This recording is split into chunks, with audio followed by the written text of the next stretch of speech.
Bonjour à tous, je suis Vincent Pavanello, président de la Maison des Mandataires. Ravi de vous retrouver pour un nouveau numéro de Rencontre avec un développeur, Rencontre avec un manager.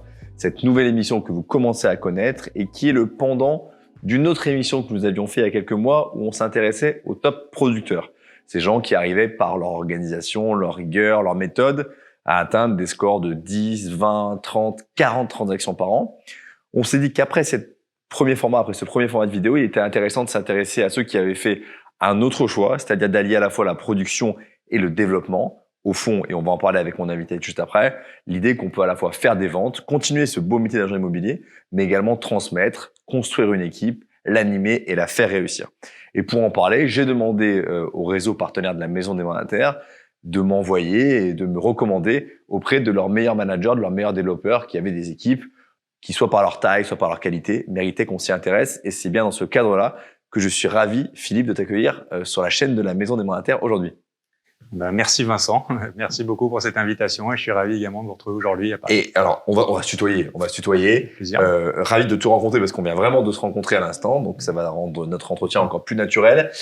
Dire en un mot, mais on va en parler très largement, que tu appartiens et que tu es membre du réseau Optimum, qui est évidemment un des réseaux partenaires majeurs de la Maison des Mandataires. Et donc, quand j'ai demandé aux dirigeants, notamment Xavier Lalande, qui est un ami commun, j'imagine, du réseau Optimum, qui était le meilleur représentant de la capacité à créer une équipe au sein du réseau Optimum, il m'a dit appelle Philippe et invite Philippe à discuter tout ça avec toi. Donc voilà un peu le cadre. Si ça te va, à l'interview, ou en tout cas une discussion plutôt en 2 temps, d'abord ton parcours. Je comprends que tu n'as pas fait que de l'immobilier avant, c'est ce que tu viens de me dire juste avant qu'on commence. Donc je suis très intéressé de comprendre ton parcours et les gens qui nous regardent aussi. Évidemment des questions sur Optimum, où t'en es, etc.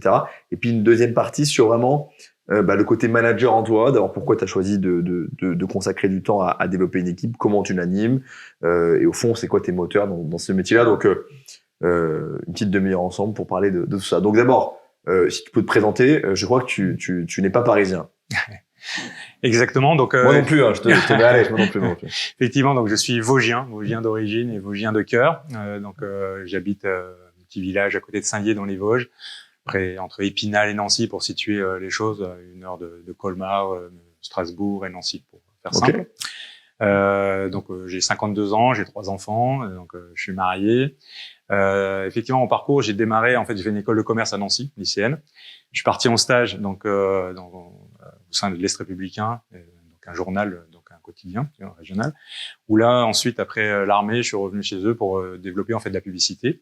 Et c'était donc dans les années 90, c'était en fait le boom, enfin ça commençait à devenir le premier boom de l'immobilier, avec après l'arrivée d'ailleurs des premières franchises de réseau vitré. Et en fait, on développait alors. Si on se remet dans le contexte, parce que ça paraît, en fait, c'est pas si vieux que ça, parce que je suis pas si vieux que ça non plus, mais ça paraît la préhistoire pour certains. On était encore sur des formats papier où en fait notre métier c'est de collecter, par exemple, les vendredis, les photos, les textes des différents agents immobiliers pour la publication du dimanche. Les coups de téléphone sur le téléphone fixe de l'agence qui arrivait le lundi et qui servait aux négociateurs pour vivre toute la semaine. Ça paraît complètement archaïque. Donc toi, à l'Est républicain, tu travaillais particulièrement sur la question de la publicité immobilière. Complètement. Je me suis spécialisé en fait. Avec l'immobilier, c'est ça. Voilà, je me suis spécialisé en fait très vite à leur demande d'ailleurs pour avoir un poste immobilier pour les Vosges. Donc du coup, j'ai eu la chance de connaître comme ça les 54 notaires des Vosges, l'ensemble des agences immobilières des Vosges, les constructeurs, enfin tout ce qui avait trait à l'immobilier. Donc, et à l'époque, il n'y avait pas Se Loger, il n'y avait pas. Non, bien sûr. Il y avait Logique Immo, Se Loger, c'était les journaux papier, effectivement, à l'époque. Donc, qui étaient nos premiers concurrents qui sont arrivés, sur le papier. Et puis, forcément, donc les choses ont fait qu'à un moment, plusieurs de mes clients me proposaient de rejoindre leurs équipes commerciales à un moment ou à un autre. C'est ce qui s'est passé avec l'un d'entre eux, avec des gens qui étaient extraordinaires, qui m'ont vraiment appris le métier. Donc, une agence physique. Donc. Une agence physique, une agence familiale, en fait, tout simplement. Donc, qui est rentré de négociateur. Complètement. Et t'as fait des ventes. Exactement. Puisqu'en fait, eux, ils avaient la casquette, en fait, de promoteur et constructeur et transactionnaire. D'accord. Donc, des gens qui savaient de quoi ils parlaient, parce que c'était à la base, c'était un maçon italien à la base, qui était là pour construire les choses. Et donc, sa fille qui avait repris justement la direction de la société m'ont formé donc à la fois sur le bâtiment, mais aussi sur la transaction, la commercialisation. Et je me suis vraiment régalé avec eux. Et il y a pas si longtemps que ça, parce qu'en fait j'ai rejoint le groupe Digit seulement fin 2018. D'accord. Où là je me suis tourné. Donc t'es resté combien de temps dans l'agence juste pour Je suis resté une dizaine, un peu plus d'une dizaine, okay. une douzaine d'années. Ok. Voilà. Okay. Donc tu connaissais parfaitement le métier quand tu as rejoint Optimum. Oui, complètement. C'était ça. Et en fait, là, simplement, les choses avaient changé digitalement, justement. C'est pour ça que j'ai rejoint d'abord Digit sous la marque Refleximo, puisqu'en fait, à l'époque, on avait 3 marques, Capifrance. Ouais, c'est ce que j'avais précisé. Digitereux, pour les gens qui nous regardent, c'est la holding de tête qui comprend 3 réseaux. Capifrance, Optimum et Refleximo. À l'époque. Et Refleximo et Optimum ont fusionné. C'est ça. Il y a quelques années. C'est ça, c'est très récemment. 2020, ça. Donc maintenant, il y a plus de 2 réseaux. Voilà, exactement. Justement, pour associer en fait les forces, donc les valeurs et l'expertise, puisque l'expertise est une des valeurs phares d'Optimum qui est reconnue comme ça, donc Bien avec sûr. un réseau d'indépendants vraiment experts sur le territoire, et également donc Refleximo de l'autre côté qui avait un modèle justement de développement donc en équipe. Moi, c'est ce qui me plaisait aussi pour pouvoir reproduire ce que j'avais vécu en agence traditionnelle. J'avais ouvert donc des satellites, Colmar et Armiremont, je gérais une dizaine de salariés. Et ça te plaisait. Et ça me plaisait. Et donc du coup là, je retrouve justement cette particularité ou cette façon de faire qui m'a agréé. Alors au départ, j'avais pas forcément envie de développer d'équipe. C'était principalement aussi déjà de travailler avec je dirais une entreprise qui était forte digitalement. Tout simplement aussi parce que tu peux nous ajouter un mot sur le digital et l'avant-après, enfin, parce que pour que ce soit clair pour tout le monde de quoi on parle. Donc tu dis, j'étais en agence, je me rends compte que le monde immobilier change, que l'écosystème se digitalise.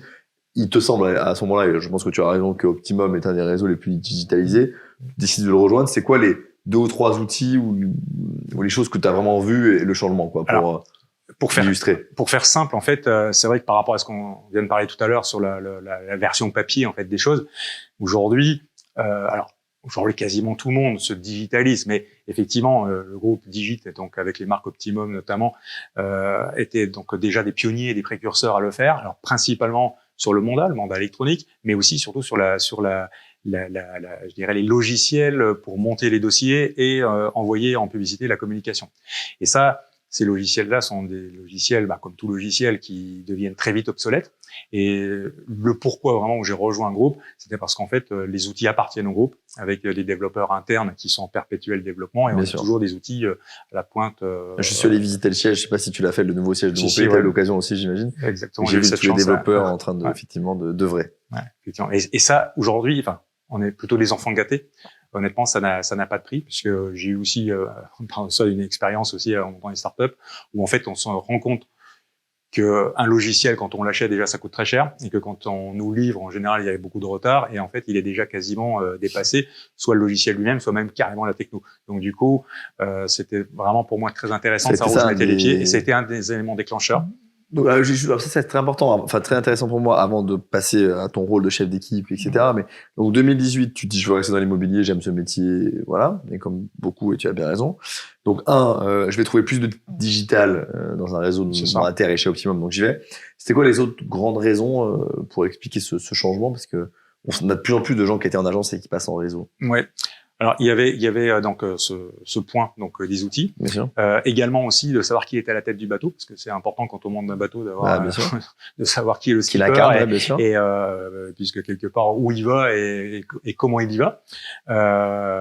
Et du coup j'avais quelque part fait mon enquête aussi, et le fait d'avoir Olivier Colcombé aussi à la tête de ce groupe, d'avoir aussi des actionnaires forts comme Artemis, c'était aussi des choses qui m'ont rassuré. Donc déjà d'avoir les moyens aussi nous d'être payés, puisqu'on est payé, d'avoir les moyens de payer nos commissions, mais aussi d'avoir justement ces fameux outils. Donc et puis d'avoir une politique, et puis une politique justement de développement, puisque ce sont des gens qui ont des ambitions, pas de faire que de la figuration, mais aussi d'aller chercher des parts de marché. Et ça, c'était aussi, je suis encore jeune, donc ça me challengeait d'aller de me battre avec eux pour réussir localement ce qu'ils ont envie de faire nationalement, quoi, tout simplement. C'est clair. Les premiers mois, quand on arrive dans la parce que c'est quand même une autre organisation pour toi que ce que tu connaissais dans l'agence. Si tu peux nous raconter un peu, peut-être les premières ventes ou comment ça se passe. Est-ce que tout de suite tu performes? Enfin, peut-être un peu la transition. Alors après, Pour être très cash et très rapide, je venais d'essuyer quelques plâtres donc dans d'autres activités personnelles, donc avec aussi une mérule dans ma maison personnelle, on avait des déboires aussi avec une start-up, etc. Donc du coup, je me retrouve dans une situation économique très très dure et j'avais pas le choix. Donc j'ai eu la chance aussi d'avoir des gens bienveillants qui m'ont à la fois aidé justement pour que je puisse passer, je dirais, les premiers mois de développement sans me poser trop de questions, mais de toute façon, j'avais une épée au-dessus de la tête. Je n'y allais pas faire de la figuration, il fallait vraiment que je réussisse. Donc, dans les 6 premiers mois, j'ai cartonné pour très vite faire. Alors, on n'est pas forcément payé tout de suite dans les premiers mois, parce que tu sais il y a le temps de la vente. Ouais. Il y a le temps de mettre les choses en place, mais en tout cas, dans les 4 premiers mois, j'avais fait suffisamment de ventes pour qu'à terme, je sache que j'allais gagner dans les mois suivants et revenir et reprendre. C'est parti tout de suite. C'est parti tout de suite et dès l'année d'après, j'ai pu reprendre enfin un rythme normal. Et c'est quoi un rythme normal, enfin, en nombre de ventes ou une fourchette, mais. Alors, après, il y a toujours eu des choses avec, après, on a eu les confinements, etc. Mais en moyenne, la première année pleine, j'étais à 19 ventes et, en gros, aux alentours de 100 000 euros, un peu plus de 100 000 euros. Donc, c'est des chiffres qui sont. d'honoraires. Ouais, bien sûr, qui sont très bons. Alors, effectivement, c'est le territoire où t'es, plutôt des prix de vente qui sont plus faibles. Oui, forcément. On n'est pas sur les prix des grandes métropoles. Non, on a un taux moyen entre 5 et 6 000 euros de commission. Entre 5 et 6 000 euros de commission, mais ce qui est quand même déjà très bien. Et donc, avec une vingtaine, effectivement, on atteint les chiffres que tu nous annonces ici. Donc, effectivement, la transition se passe bien. Très vite, tu prends en main les outils. Je pense que c'est ce qu'on peut dire. Ouais. Et ça va être le cœur de notre discussion maintenant. Alors, d'abord, est-ce que tu as l'idée, quand tu rejoins Optimum, de créer ton équipe, ou est-ce que ça vient plus tard? C'est quoi la genèse? Alors justement, au-delà de t'aimes bien le management d'avant, ce qui est important déjà. C'est très intéressant. C'est-à-dire qu'en fait, j'ai choisi donc Refleximo, parce qu'à l'époque c'était Refleximo en 2018, parce qu'il y avait cette possibilité de développer une équipe. En même temps, j'arrive chez Refleximo donc au 2e semestre 2018 en me disant j'ai pas le temps de développer une équipe. Ce qui est important déjà, c'est de faire mon autorité de compétence pour qu'au sein du réseau, je puisse, je dirais, prouver qui je suis. Et aussi, si je veux que les gens me suivent, il faut aussi que je puisse montrer ce que je fais sur le terrain, même si je l'avais fait auparavant. Et en même temps, économiquement, il fallait aussi que je gagne ma vie tout seul. Donc ça, c'était les premiers points. Donc du coup, je me dis, je développerai après. Et en fait, très vite, je me rends compte de 2 choses. C'est que si je développe pas, c'est quelqu'un d'autre qui va le faire peut-être à ma place. Donc j'ai intérêt à le faire d'être le premier. Et la deuxième chose, c'est que très vite, je me rends compte que je ne peux pas aller aussi vite que je voudrais tout seul, puisque en fait, c'est très long à se faire connaître, et qu'aujourd'hui, avec l'arrivée, si on remet tout dans le contexte, c'est-à-dire fin des années 90, début d'arrivée des réseaux, donc des marques nationales, et qui vont beaucoup plus vite pour se faire connaître que des agences familiales comme celle dans laquelle j'étais, où c'était que ça en fait dans la ville où j'étais. Et aujourd'hui, c'est la même chose avec des réseaux mandataires. Donc, c'est-à-dire qu'aujourd'hui, les marques, les franchises vont beaucoup plus vite à être connues que une entité seule. Donc là, je me dis très vite, il vaut mieux qu'on se regroupe pour être plusieurs à avoir le même discours et pouvoir avoir une image qui grandisse d'une façon plutôt exponentielle qu'arithmétique. Donc ça a été on va dire, ma première ouverture vers le fait de vouloir développer. Et la deuxième... Et donc, en termes juste de calendrier, pour être précis, donc tu m'as dit que pendant les 4 premiers mois, tu fais beaucoup de ventes, et c'est à l'issue de ces 4 mois, quand tu as un peu sécurisé, tu te dis bon... C'est ça. Je commence à sentir la tête du... En gros, j'ai démarré en septembre, là, et en fait, en décembre, la première personne m'a rejoint, mais sans aller la chercher, en fait, ça s'est fait naturellement. C'est un ami de 30 ans, donc on est toujours amis. Il est toujours dans le réseau. Et il est toujours dans le réseau. Et je vais le retrouver ce soir dès qu'on a fini l'interview. On va manger ensemble. Ça reste un ami. Ça a toujours été un ami.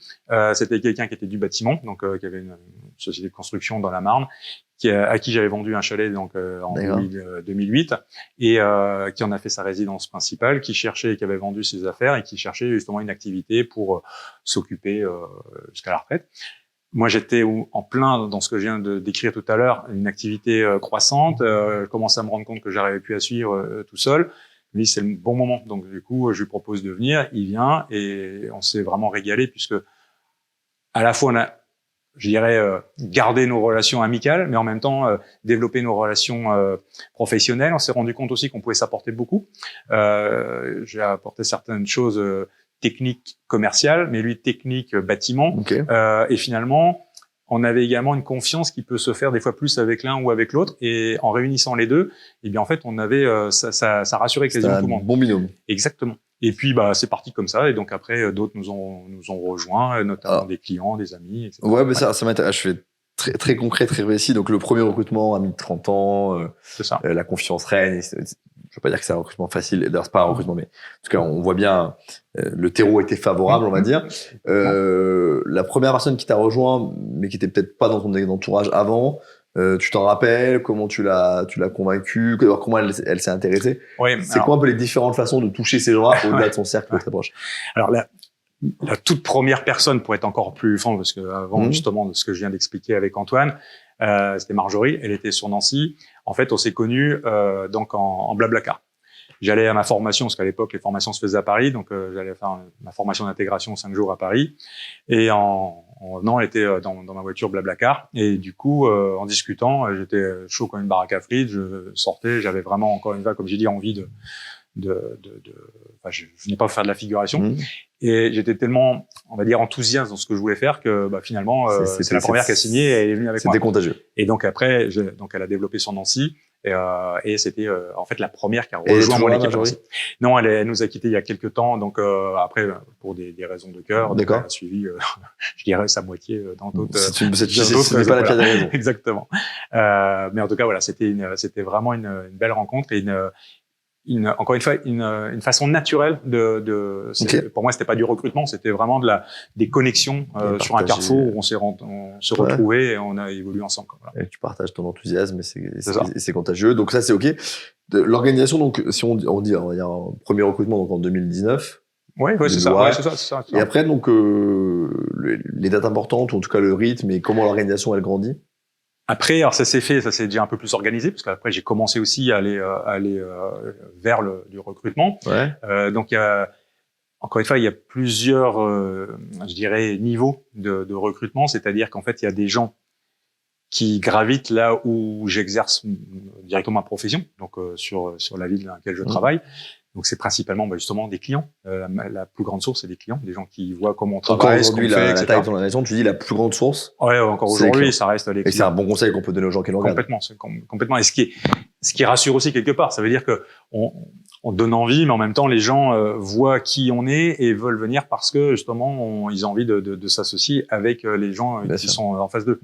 Ça, c'est vraiment la meilleure des façons de recruter un collaborateur quelque part, puisque derrière après on va aussi je dirais travailler ensemble, ça veut dire mettre les mains dans le cambouis et puis je dirais tout partager, les bons moments comme les plus mauvais, etc. Donc, le premier canal, les clients naturellement, les autres canaux, après les canaux de la vie d'une façon générale, donc les connaissances diverses, mais c'est vraiment large. Ça va, par exemple, j'ai une anecdote qui est très sympa.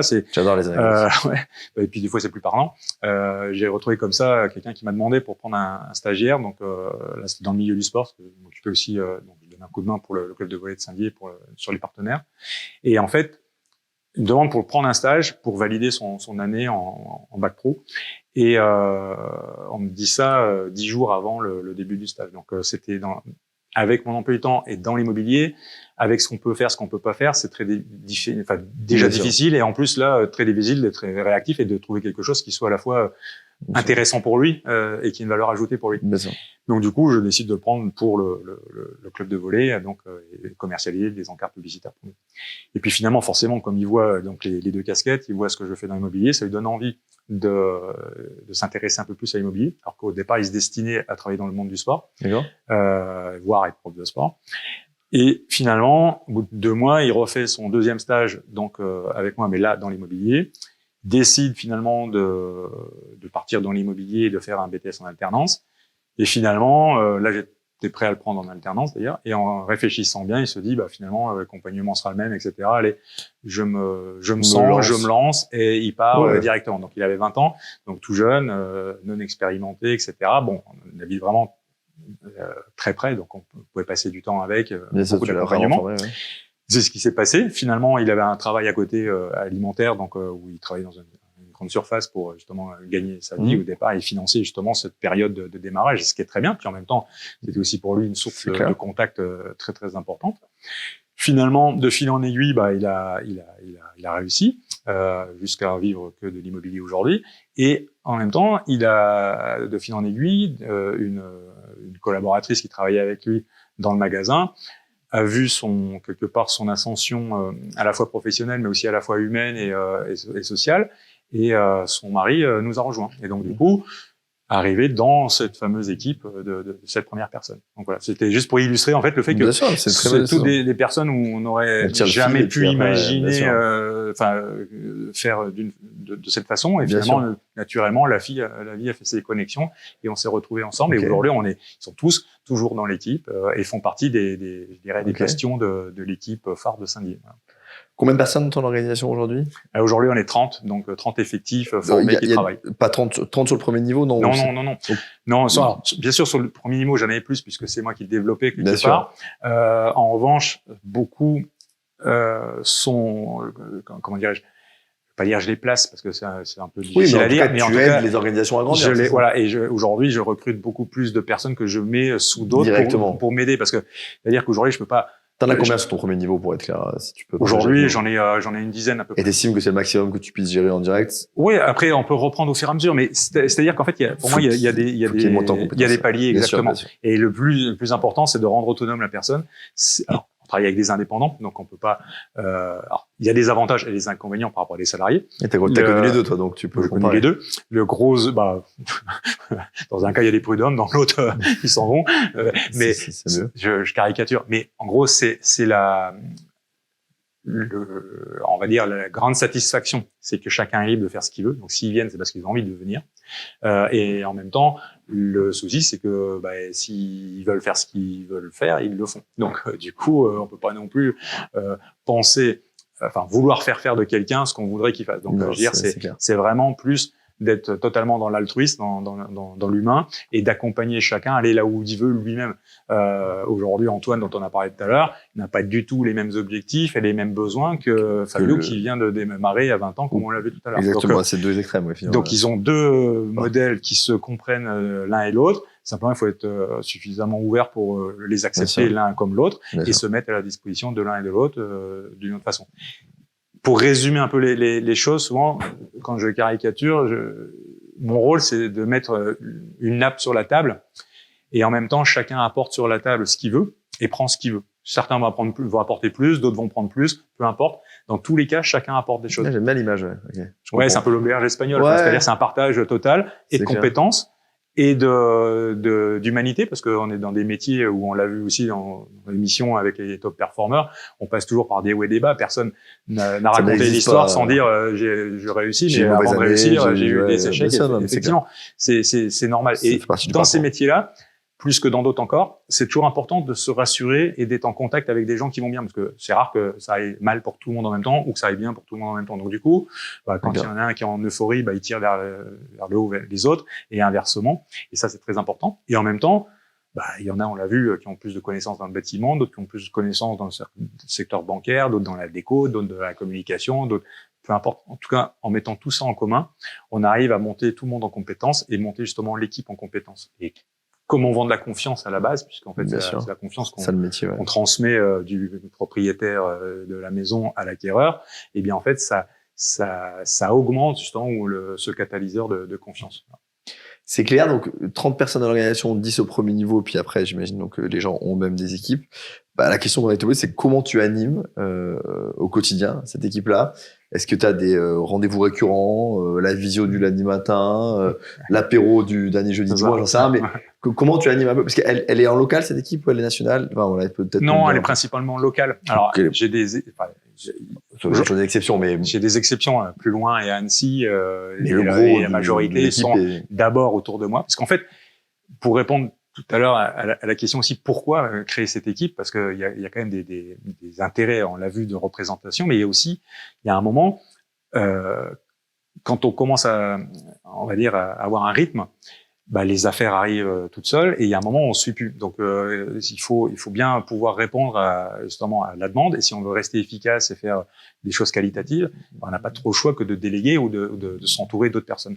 Donc c'était aussi ce but d'être plus nombreux autour de nous. Donc c'est pour ça que vraiment là où je travaille sur mon propre secteur, aujourd'hui on est 6 et on va vite devenir une dizaine. Enfin, c'est pour moi la taille minimum sur un bassin de 90 000 habitants pour pouvoir être suffisamment représentatif, déjà en termes de part de marché et en pression commerciale, puisque les deux sont totalement liés, et en même temps aussi en termes de travail effectif sur le secteur. Je parle même pas de prospection pour utiliser le terrain.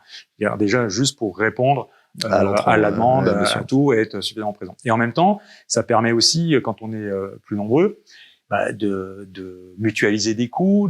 En fait, tout ce qui se fait au niveau national, en fait, on le reproduit au niveau local, mais avec des moyens locaux et des cibles locales. T'as des exemples Oui, par exemple, aujourd'hui, si tu veux, au niveau national, par exemple, Optimum fait des campagnes télé, donc nationales. Ce qui est très bien. Enfin, d'ailleurs, ils font beaucoup de choses pour nous permettre d'avoir le niveau qu'on a sur le terrain. Nous, au niveau local, aujourd'hui, là, on en est, par exemple, à Saint-Dié, à commencer à faire des campagnes, par exemple, des bus, à pouvoir sponsoriser différents clubs de sport, à faire, je dirais, des salons de l'habitat. Et ça, vous mettez à 6, à 10 pour le faire, et donc, par définition. Ouais, c'est ça. Alors, moi, personnellement, en tant que leader d'équipe, j'ai investi énormément dans le matériel, dans ce genre de choses pour que des nouveaux qui arrivent, qui n'ont pas forcément les moyens, parce que quand on démarre, on n'a pas les moyens, puissent bénéficier tout de suite à la fois d'images et à la fois de contacts directement. Donc c'est aussi un des rôles pour moi, un leader, d'investir pour son équipe, pour les autres. Donc là, par Nancy, on a une équipe totalement naissante, qui est vraiment naissante. Donc du coup, on se sert aussi du chiffre d'affaires généré par l'équipe de Saint-Dié pour pouvoir, on va dire, investir une partie pour lancer l'équipe de Nancy, etc. À Saint-Dié, par exemple, là, on a des locaux qui sont tout nouveaux. On n'a encore pas fait l'inauguration, on va seulement le faire là sur le deuxième semestre. Tu nous inviteras, j'espère. Avec grand plaisir, si tu veux, je t'inviterai avec d'ailleurs bien sûr le staff d'Optimum, etc. On les appelle des cowork, donc c'est des centres justement ouverts, cowork immobilier. Donc j'en ai visité, j'ai même visité les premiers, je crois. Le premier c'était Cécile, donc elle a ouvert donc en Bretagne, et après depuis il y en a eu quelques-uns d'autres qui sont ouverts. Celui de Paris, j'avais fait. Alors ça c'était celui de Lyon aussi. Ouais, ça c'était le siège qui avait ouvert, donc ils sont toujours là pour le cowork, mais au sein des équipes aujourd'hui, pareil, on décentralise et chacun peut avoir son propre cowork. Ouais, tout à fait. Encore une fois, c'est pas une obligation. C'est-à-dire que ça se fait naturellement au fur et à mesure que l'équipe grandit et le besoin s'en fait sentir. Quand on est deux, on peut se rencontrer au café, n'importe où, ça suffit largement. Mais quand on est une trentaine, c'est bien d'avoir un lieu où on peut se retrouver pour se former, etc. Et puis en même temps, ça donne un point d'accroche à partir duquel les gens peuvent venir travailler. Là, par exemple, hier matin, on était avec donc Cléa qui arrive en stage, mais finalement on s'est retrouvés la matinée, on était 5 à bosser toute la matinée ensemble. Chacun travaille sur ses dossiers, ses choses, mais ça donne comment dirais-je, une motivation et une émulation. C'est un peu comme quand on va faire du sport, on se dit je vais aller courir, mais s'il fait pas beau, je vais pas y aller. Si par contre on se dit on va courir à 2 ou à 3, si on sait que les copains vont passer dans 10 minutes pour venir nous chercher, on a plus de mal de se dire j'irai demain, puisque il y a l'entraînement qui est là. Là c'est un peu la même chose. On se dit demain tiens je suis au bureau à 9h, finalement les autres vont venir aussi parce que on est en train de travailler. Donc en fait on est plutôt on va dire un management sur l'exemple que sur l'incitation à faire les choses. C'est pas mal, c'est un bon. Je comprends, c'est clair. Donc si on ouvre ce lieu, ravi de passer à l'occasion, de vous voir si je passe dans la région. Et en termes de rituels d'animation, il y a des choses. Oui, alors pour rendre très concret aussi. Encore une fois, pour moi, il y a autant d'équipes qu'il y a de personnes humaines. Ça, c'est normal. Et c'est le but du jeu et c'est surtout ce qu'il faut qui perdure, parce que ce serait terrible de standardiser les choses. On perdrait forcément en valeur. Mais en même temps, il y a aussi autant d'équipes qu'il y a de je dirais, de maturité. C'est-à-dire qu'une équipe qui a 7 ans n'aura pas les mêmes besoins, les mêmes fonctionnements qu'une équipe qui a 2 ans ou qu'une équipe qui a 6 mois. Je parle de ça, par exemple, Cécile en Bretagne, qui a une super équipe, a beaucoup plus d'ancienneté. Aujourd'hui, ils sont plus de 100, mais ils ont, comme ils sont plus anciens, il y a déjà beaucoup plus de personnes qui sont déjà des gros développeurs et performeurs, etc. Alors que chez nous, on était une équipe naissante, donc les besoins ne sont pas les mêmes. Donc c'est pour ça qu'aujourd'hui, sur Saint-Dié, on a des besoins qui sont différents même de ceux de Nancy, ou demain d'Épinal, ou demain de villes où on n'est encore pas présent. Donc, au départ, ce qui est le plus important pour moi, c'est de toute façon d'avoir une cohésion pour souder l'équipe, alors qu'elle peut se faire avec des locaux, mais qui peut se faire dans un café, qui peut se faire sur de la prospection terrain, qui peut se faire n'importe où. Mais le tout, c'est d'être ensemble, parce que, encore une fois, pour donner envie aux gens d'être ensemble. Donc ça, en général, on se fait un point au moins hebdomadaire, c'est-à-dire en général le lundi, on se fait notre réunion. Ouais. Comme on a une équipe soudée avec des locaux, souvent on invite les équipes qui sont décentrées et qui ne sont pas encore suffisamment ni musclées ni grandes pour pouvoir se réunir elles-mêmes toutes seules, donc à venir avec nous. Et en parallèle de ça, aujourd'hui par exemple, je suis au moins une journée par semaine à Nancy en accompagnement sur le terrain avec les commerciaux sur leur secteur. Et ma porte est ouverte tous les jours pour des questions. J'ai quasiment jamais un rendez-vous sans être accompagné, que ce soit par des stagiaires, parce que j'accompagne, enfin il y en a beaucoup qui m'accompagnent, mais également aussi par n'importe quel conseiller qui peut m'accompagner, soit du secteur, soit de secteur. Ça c'est très précieux pour ceux qui sont en conversion et qui ont besoin d'apprendre le métier, de te suivre pendant 1 ou 2 jours de visite. Exactement. Là, on vient de se rendre compte, par exemple, on vient de faire un cas de formation d'intégration de 5 jours. On avait le cas, c'était quelqu'un qui était parrainé par une personne justement de l'équipe de Nancy. Ce jeune, il avait pris une semaine de vacances pour pouvoir faire son intégration et finalement la formation était annulée à cause des jours fériés, etc. Donc pour lui, c'était dommageable, etc. Finalement, j'ai proposé de le prendre, d'assurer la formation quelque part. Il n'y a pas de souci avec le siège est cadré, etc. Donc il a eu la même formation théorique. Mais en plus, il y a eu la formation pratique, puisqu'il m'a accompagné. On a réussi à boucler les 5 modules de formation dans le temps imparti. Bon, après, 8 heures, il était là jusqu'à 20 heures le soir. Enfin, il a investi aussi de sa personne. Ça montre aussi sa motivation d'être sur mon secteur tous les matins alors qu'il avait 1h30 de route, etc.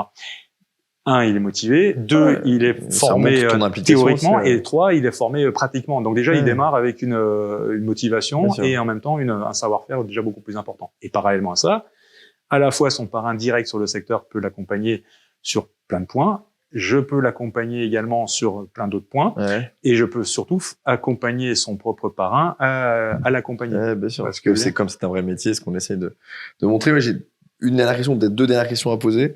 La première, c'est comment tu gères ton temps maintenant entre la prod et le management? Parce que tu dis, je passe déjà 1 jour par semaine à Nancy pour le lancement de l'équipe commerciale. Alors j'imagine qu'à terme, ce sera peut-être moins qu'un jour quand ils seront lancés. Non, parce que ce sera, avant d'être à Nancy, c'était Épinal, et avant c'était à Vittel, et demain ce sera à Mulhouse, ou ce sera ailleurs. Et voilà, je veux dire, c'est le but, c'est d'identifier des personnes qui ont des, comment dirais-je, les épaules et le leadership pour pouvoir prendre en main leur équipe. Aujourd'hui, là, j'en ai une vingtaine qui sont aujourd'hui capables et qui le font pour certains, de former déjà, d'accompagner, etc. Donc du coup, ça permet de pouvoir recruter d'une façon plus encadrée, d'ailleurs en direct avec le siège où on travaille beaucoup ensemble pour pouvoir, parce que derrière je peux absorber. Aujourd'hui, si j'ai 10 candidats qui arrivent en même temps, je peux les absorber puisque en fait j'ai une vingtaine de personnes tout à fait formées, capables à gérer pour que ça soit qualitatif pour celui qui arrive, puisque le but c'est ça aussi. C'est pas on n'a vraiment pas envie de se développer. En tout cas, moi c'était vraiment ma hantise au départ, et c'est pour ça que je voulais y aller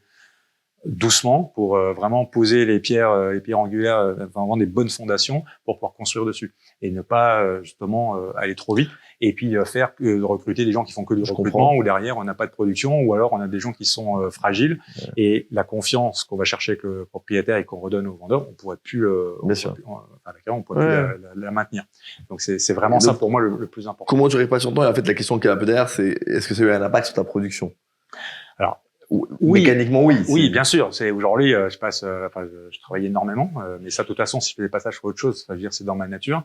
Donc ça, je peux pas le cacher. Mais après, c'est 2 métiers différents. Pour moi, c'est 2 passions différentes. Et j'ai autant de passion pour l'un que pour l'autre. Autant pour mon travail de transactionnaire que pour mon travail d'accompagnateur. Donc c'est vraiment, si demain je gagnais à l'euro million, 200 millions, je pense que je continuerai à faire mon travail d'animateur d'équipe parce que c'est au-delà de la rémunération, c'est un besoin vital de redonner ce qu'on m'a donné à un moment et puis en même temps de participer à l'épanouissement des autres. Donc c'est vraiment, je me nourris dedans. Alors pour répondre précisément, effectivement dans une journée, je passe au moins 50% de mon temps sur l'équipe. Donc moitié management, moitié prod. Ouais, c'est ça. Alors les 2 sont extrêmement liés parce que la majorité, par exemple, du temps, elle est passée au téléphone. Les gens m'appellent. Alors là, par exemple, ce matin, c'était pour me redemander une proposition d'achat pour un terrain qu'on fait en commun. C'était là en même temps, j'ai d'autres.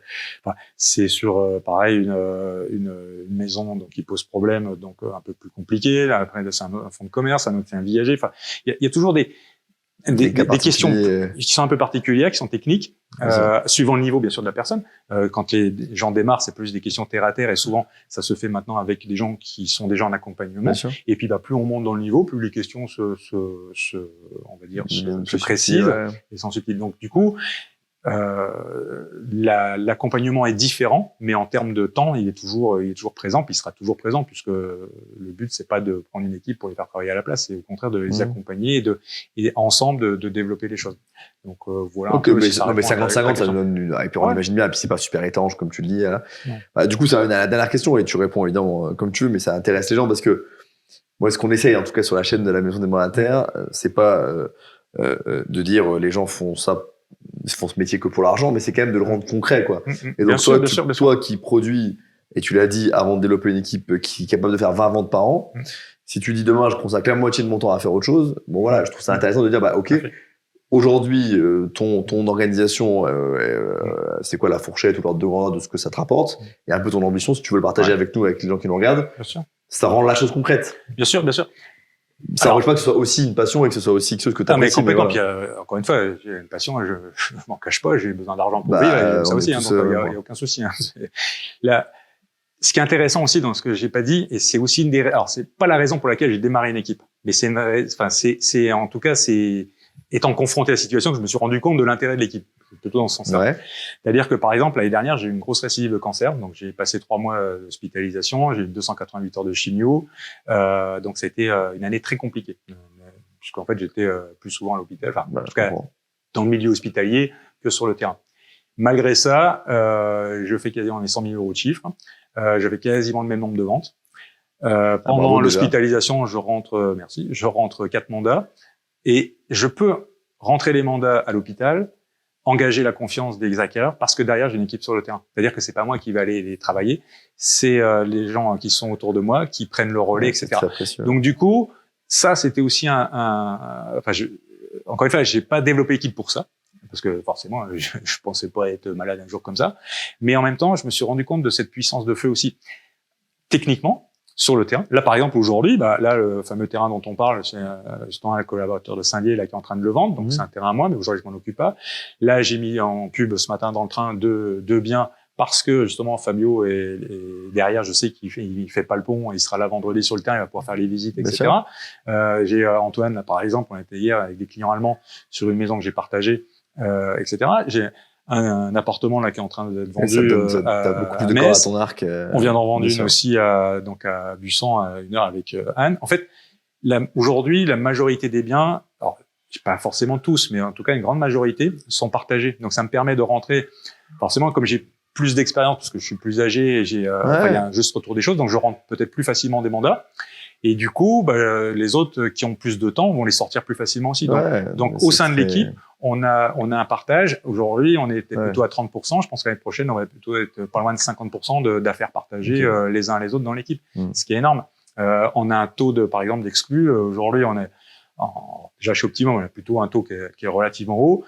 Moi personnellement, je suis à 95%, et sur l'équipe confondue, on est à 88%. Donc mais parce qu'encore une fois, on a ce transfert de confiance. C'est très clair. C'est la confiance qui joue, et du coup, quelqu'un qui met en vente sa maison, qui est le plus gros bien qu'il possède, ne peut pas faire confiance à quelqu'un qui a 20 ans et qui est expérimenté. Bien sûr. En revanche, si derrière, il a à côté de lui quelqu'un qui est là depuis X années, qui fait X chiffres, etc., et qui a une autorité de compétence et qui est avec, là, à ce moment-là, on assiste à un revers total. C'est-à-dire que le client ne se dit plus, c'est un jeune qui démarre, il se dit, je suis heureux de lui laisser sa chance, parce que derrière, il sait qu'il y a une équipe derrière.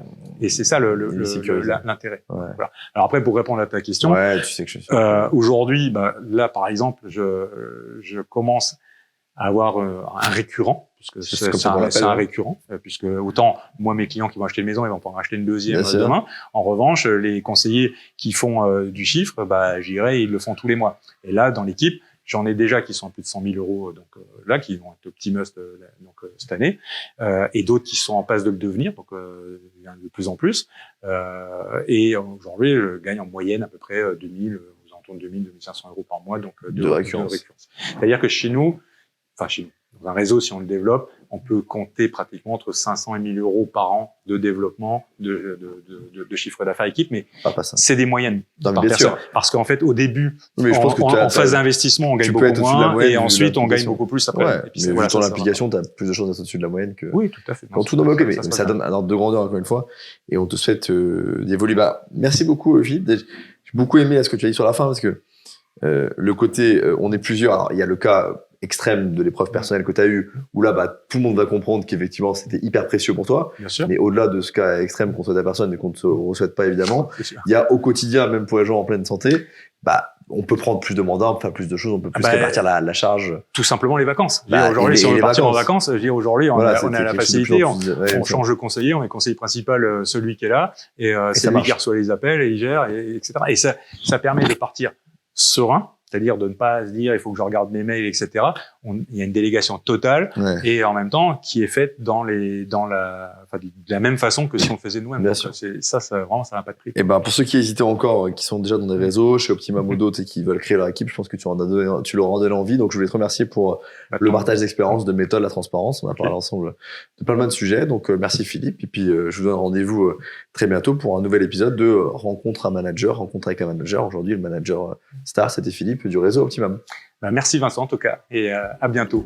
À très vite, merci.